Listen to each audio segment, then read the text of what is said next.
cremation had been on a Thursday. My daughter wanted a funeral home on the other side of town, something with white columns and a parking lot big enough for the people she planned to invite. I let her arrange it. Irene had always been particular about appearances, and honestly, I didn't have the energy to argue. I was 68 years old, and I'd just lost the woman I'd spent 41 years next to, and all I wanted was to sit somewhere quiet and not talk to anyone. The reception afterward was at my house. Irene's idea. She and her husband Craig moved through the rooms with a kind of ownership I hadn't noticed before, refilling drinks, directing people to the food table, telling the neighbors where to put their coats. At one point, I watched Craig stand in the doorway of my study and look around the room like he was taking inventory. I thought about that look for a long time afterward. My wife's name was Audrey. She taught high school English for 26 years in Dayton, Ohio, and she was the kind of woman who remembered the names of her students' dogs. She had a laugh that started slow and built up, and when she found something genuinely funny, she had to set down whatever was in her hands. I used to make her laugh on purpose just to watch her do it. She'd been diagnosed 18 months before she died. Pancreatic. We didn't tell Irene right away. Not because we were hiding it, but because Audrey wanted a few weeks where she didn't have to manage her daughter's feelings on top of her own. That was the kind of person she was.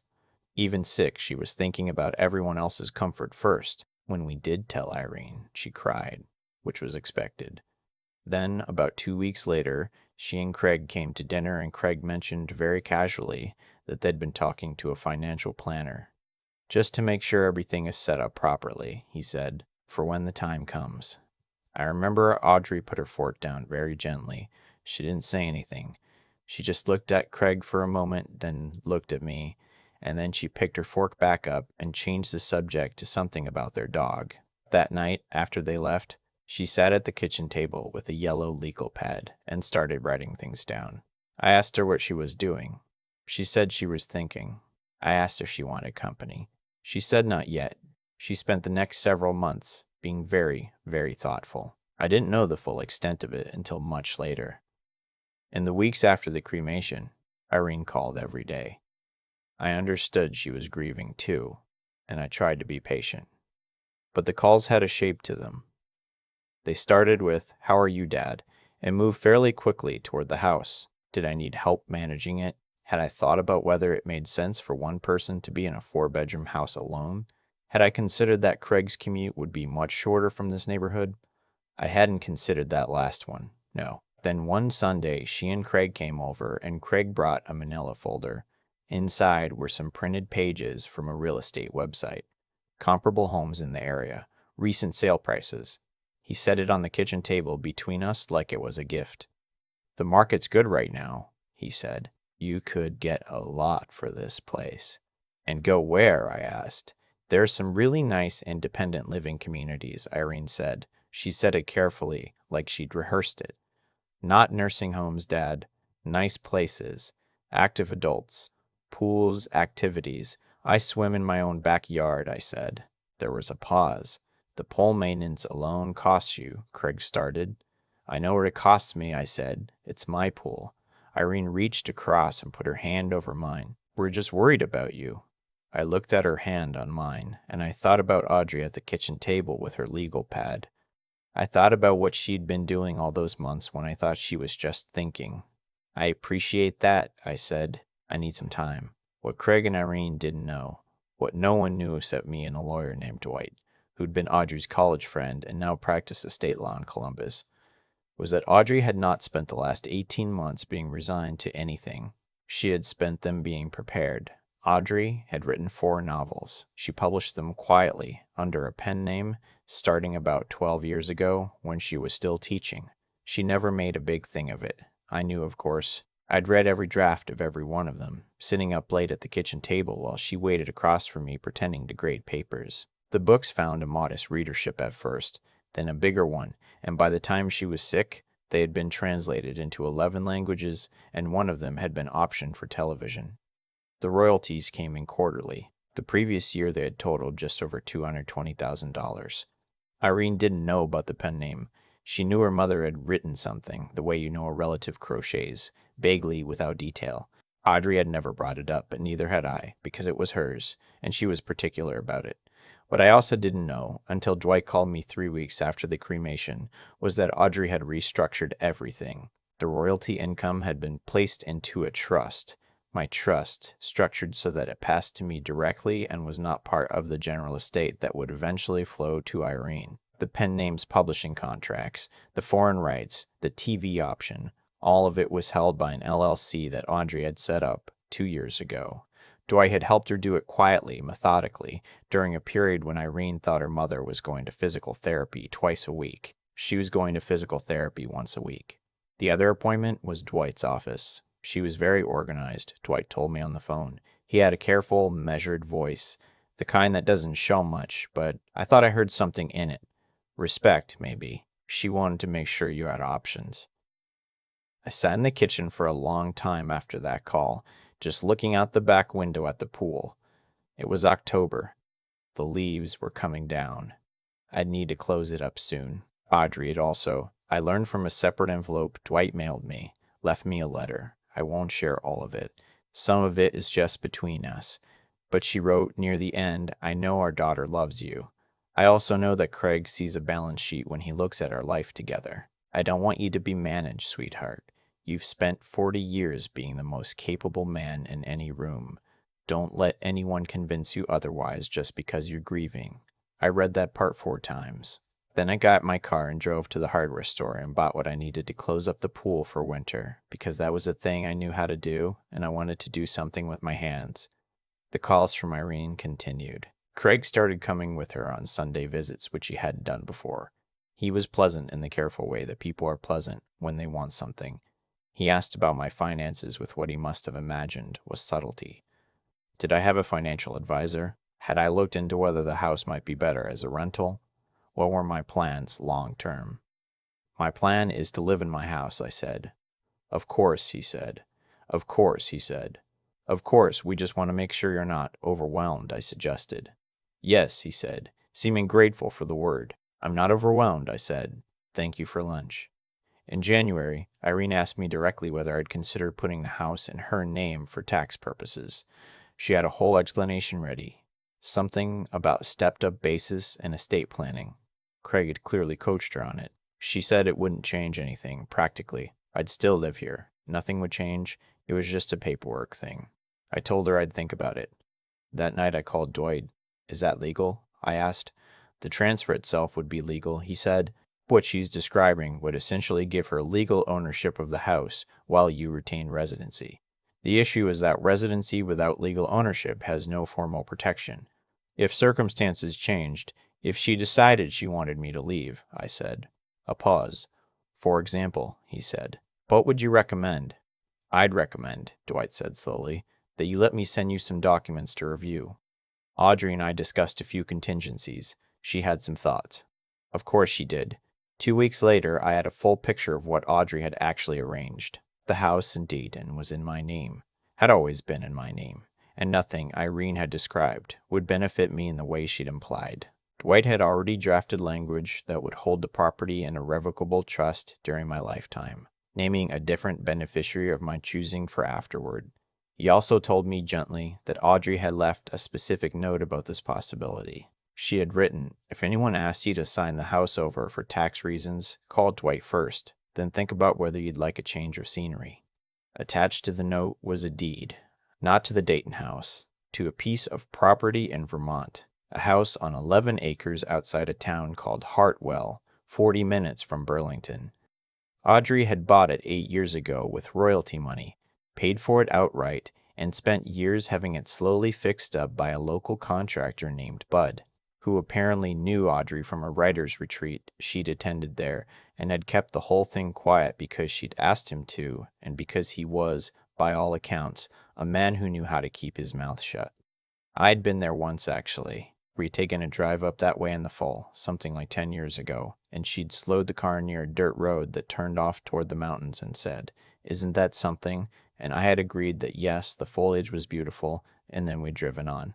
I hadn't thought about it again. She'd bought it the following spring. The house had 3 bedrooms, a wood stove, a covered porch facing east toward the hills, and according to Bud, a very good well.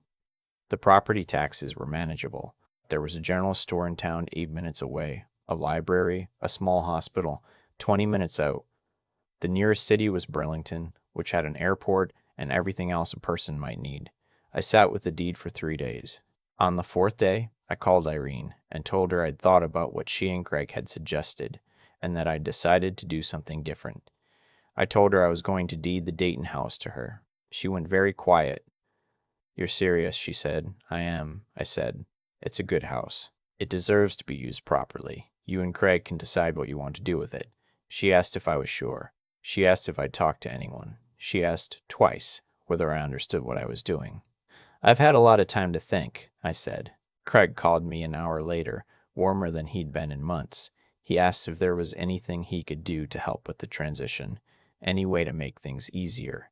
He mentioned the independent living communities again, but differently this time, more as a helpful resource than a directive. "I have somewhere in mind," I said. What Craig and Irene didn't know, and what I had no particular obligation to tell them, was that the Dayton house had not been maintained the way it appeared. Audrey and I had talked about renovating the kitchen and the master bath for years, and I'd always found something better to spend the money on. The roof had been patched in 2 places. The HVAC system was 14 years old. The pool, which Craig had once described as a real asset, required a full pump replacement that I'd been putting off. None of this was hidden. All of it would show up in a standard inspection. The house was real. The equity was real. It just wasn't the windfall Craig had been imagining when he'd printed those comparable listings from his laptop. There was also the matter of the royalties, the LLC, the trust, and the Vermont property, none of which were connected to the Dayton house in any legal or practical way. Those were mine. Audrey had made sure of it. I signed the deed on a Tuesday morning in Dwight's office. He handed me a pen and then leaned back in his chair and looked at the ceiling for a moment. "She'd have enjoyed this," he said. "I think so," I said. I drove back to Dayton, went through the house one more time, and packed what I wanted to take. It wasn't as much as I'd expected. The things that mattered most were smaller than I remembered. A photograph of Audrey from the summer we spent a week on Lake Erie, the year we were first married, a wooden box her father had made.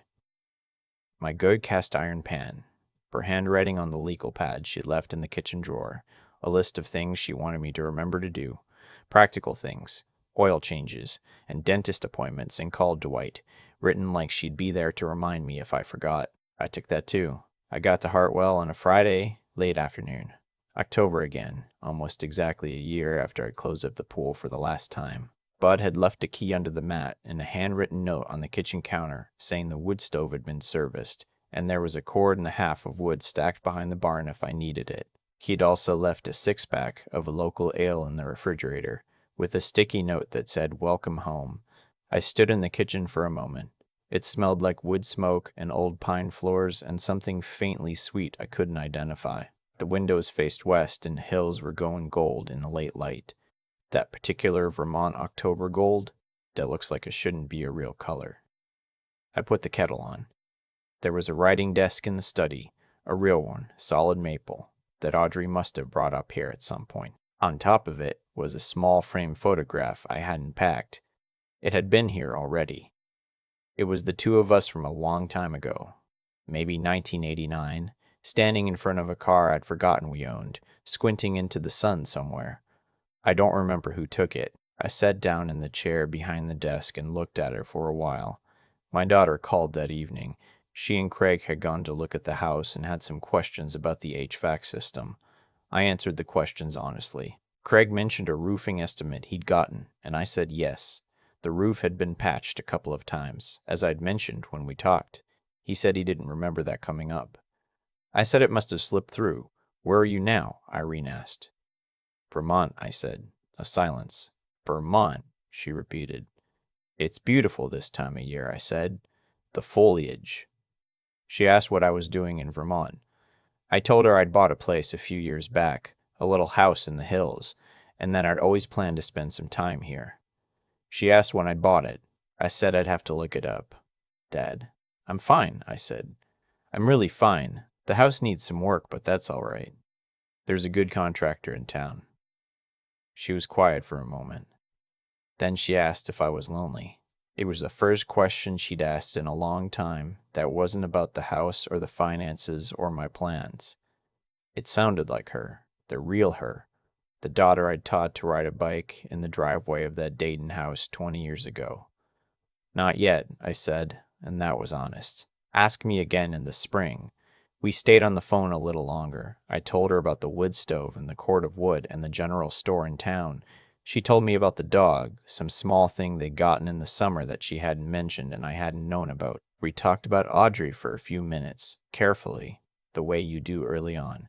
After we hung up, I sat on the covered porch for a while in the cold. The stars out here were extraordinary.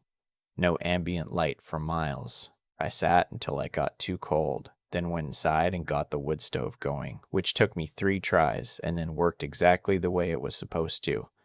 The royalties from Audrey's books would come in the following month, 200 and some $1,000, appearing in an account connected to an LLC registered in Delaware that bore a name no one but Dwight and I knew was connected to her. The television option was still active. The publisher had reached out about a 5th book.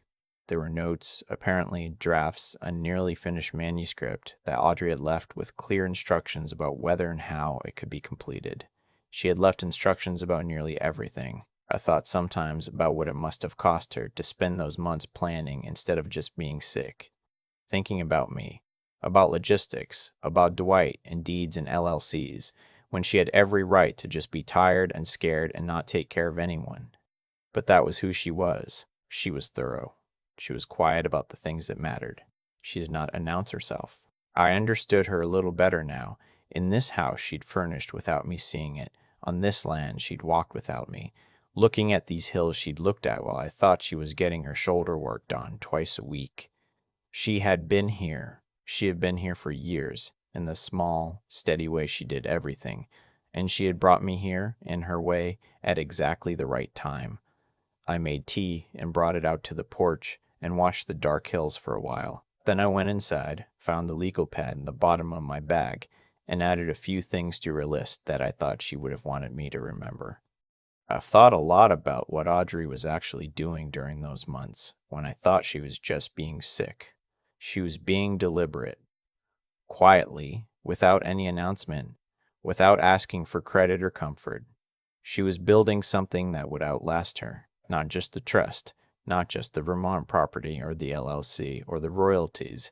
She was building a way for me to remain myself after she was gone. That's the part that takes my breath away, even now. She wasn't protecting assets. She was protecting the person she'd spent 41 years with, making sure grief didn't leave me exposed to people who would confuse my loss for weakness. Craig and Irene didn't set out to be cruel. I believe that. But there's a kind of entitlement that grows so gradually in people that they stop being able to see it. By the time they sat across my kitchen table with those printed real estate listings, they genuinely thought they were helping. That's the thing about self-interest dressed up as concern. It fools the person wearing it just as much as anyone else. What they couldn't account for was Audrey. They'd never taken her seriously enough to account for her. She wrote 4 novels that earned $250,000 a year, and her own daughter didn't know her pen name. She bought land in Vermont and furnished a house and had a contract to drive over from town every few months for years, and I didn't know either. She held all of that quietly, not out of secrecy, but because she understood that some things stay whole only when you don't subject them to other people's opinions. She was the most private person I ever knew, and also the most present. Those 2 things can exist together in someone. In her, they did. I think about the legal pad she left in the kitchen drawer. The list of practical things. Oil changes, dentist, called Dwight. It looks on the surface like the kind of thing anyone might leave behind. But she knew I'd find it. She knew I'd sit at that table and read it in her handwriting and that it would feel like her hand on my shoulder.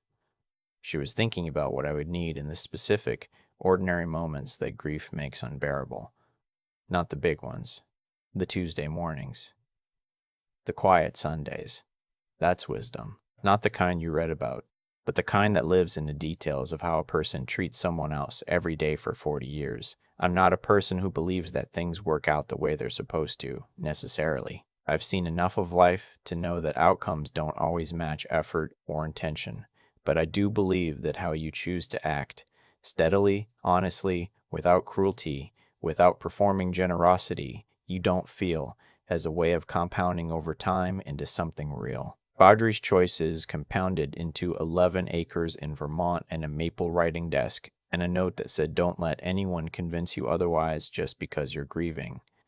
Craig will figure out eventually that the Dayton house is not what he thought it was. Irene will feel whatever she feels about Vermont.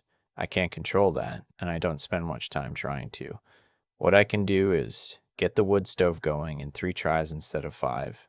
Learn the name of the man who runs the general store. Find out if the library in Hartwell needs volunteers on Thursdays. Keep adding to the legal pad. Audrey left me a life. The least I can do is live it.